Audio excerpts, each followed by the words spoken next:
Everything rocks in the zone 96.3. It's Willie in the afternoon. On the phone with me, one of my childhood heroes and the greatest bass player of all time, Primus' Les Claypool. How you doing? Thank you. Is that an okay introduction? Is that fair to say? That was fantastic. All right. You're buttering me up. We're buttering you up. Primus 3D coming to the Shrine May 14th, and the town is excited. I don't know when the last time Primus played Billings, if you ever have. I don't know either. Have you been to Montana before? Have you performed in Montana? I have. Yeah, I did a little fishing up there in Missoula. Oh, yeah. Last year. You're a fly fisherman, aren't you? I'm an all kinds of fisherman. I know you did some sort of fishing show in Idaho, right? I've done a couple of fishing programs, yeah. A lot of different 90s bands are kind of reuniting, putting out new albums now. I was really excited to hear that you guys were going to be back together. When was the last time that Primus actually toured? I'd say the last time we toured, well, we just got back from Mexico City about a month ago. So. Well, and you almost never stop touring with your many, many, many side projects, of course. Well, none of them are side projects when you're doing them.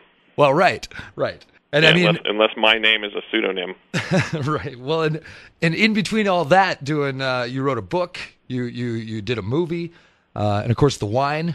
I'm a busy bastard. You certainly are. I know that it's maybe been a year since I heard about this too, but are you getting your own bass? Is there a custom Claypool bass now?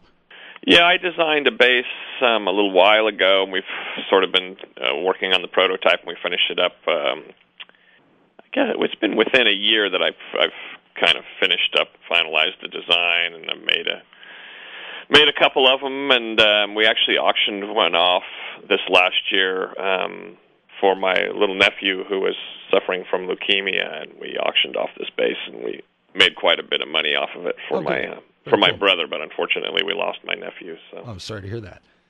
Primus 3D, we got to talk about that. I'm intrigued. What are we expecting to see from Primus 3D? It's definitely a unique experience that is it's a brain tickler. It'll tickle your eyeballs and your brain. You guys have always been, I mean, the visual stuff that you guys do at your show is always a great addition to the music already. And how did the 3D thing come about? Was that just an idea you had one day and decided to run with it? Well, I used to have an office when we were doing, the film and whatnot, in the old Industrial Light and Magic building. Lucas's Industrial Light and Magic was purchased by a buddy of mine. The modeling department was a handful of years ago, and so we moved into basically I was about 15 yards from in the same building from where they shot all the Indiana Jones movies and whatnot. Oh, cool. So he would always take me around and show me what they were working on, Pirates of the Caribbean and Transformers and all these different things they were working on. They started working on this 3D stuff. They were working on a 3D television and whatnot. So I'd sit there with them and put on the goggles and just kind of space out looking at this stuff. So I thought, I always do these New Year's shows in San Francisco. Right. So that one year we were playing the opera house in San Francisco. So I said, hey, can we do this 3D thing? He said, I don't see why not. So we did it, and it was amazingly cool and very successful. And so when we decided to come back around for a second time on the Naugahyde record, it was tossed out there, hey, what if we do that 3D thing that you did for New Year's? And I didn't think we could pull it off because of all the glasses you got to get out to folks. But we've done it a couple times now, and this is actually going to be the last time around with it for us, probably. Oh, very cool. So if you haven't seen it, now's your time to see it. But the thing that's interesting about it is it's not like going to a 3D movie where you're seeing people walking around and 3D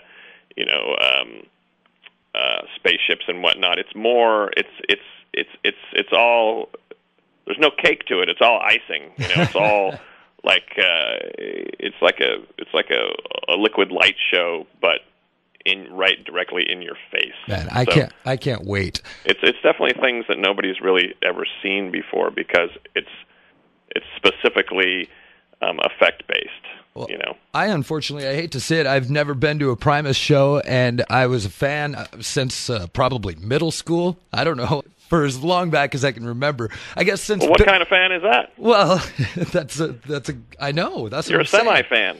I'm not. I will be an official fan then May 14th, right? All right. Well, either that or we'll turn you away.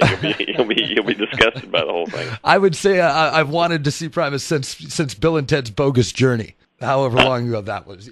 How did you guys land that? Well, our record company made that film, so of course we were the hot new ice cream flavor at the record company, and so they said, "Hey, you want to be in this movie?" We're like, "Sure." So. Cool. What about the South Park theme? How did that come about? Are you just buddies with the guys, or? Well, I've become buddies with them, but Matt and Trey were big fans. I was working on this record, Highball with the Devil, right, years ago, and they had been listening to it while they were working on the pilot, and so they got a hold of me to do the theme song, and we had just gotten a new drummer, so I said, well, let's have Primus do it. And we never thought it was going to be on television, let alone become this international phenomenon. Right. We just did it because we thought it was hilarious.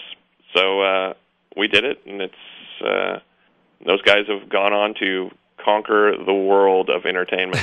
Well, and I was thinking about that this morning when I was thinking about the interview.